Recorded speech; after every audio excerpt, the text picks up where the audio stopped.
Welcome back to Sportsbook Review Videos. It is the middle of the week, and we have decided to move up our line movement article and video here at Sportsbook Review because I think there is some interesting line movement that we've seen take place.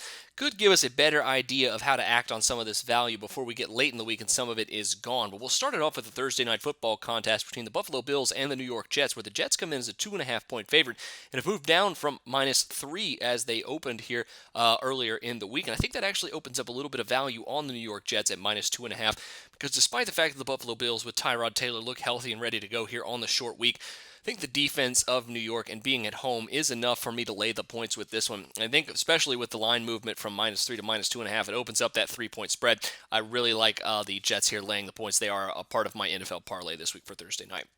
Now, next up is the Bears and the St. Louis Rams. The Rams coming in at home in this one moved down from a -9 to a -7 favorite, and I would argue that that line might still be a point or a half point too high, but it's still I think it's very very obvious that the Bears are not 9-point underdogs to the St. Louis Rams of all team. Obviously, they're at home.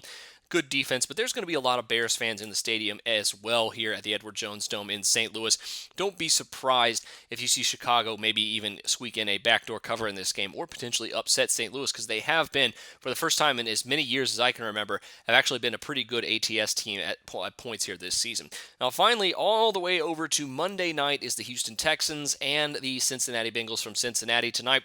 Or excuse me, on Monday night, not tonight. But the line has moved from -13 all the way down to -10 to -10.5, depending on which book you're looking at. But there are still some have it upwards of -12. I believe 5 Dimes has it at -12, plus 115 in favor of the Bengals. So a lot of discrepancy between the lines. Probably not close to settling just yet. We'll have to wait towards the end of the week before we really get a true idea as what the line movement might end up being. But I think 10 points for the Bengals here, potentially too high, but also potentially could be a really good value. Maybe not a game I'm really targeting though that heavily, but there has been some heavy line movement in it so far this week. But that'll do it for your line movement articles. Make sure you check out some of my other NFL picks for Thursday night and NBA as well. Tons of nice action here for Thursday evening. But until then, for Sportsbook Review, I'm Jordan Sharp.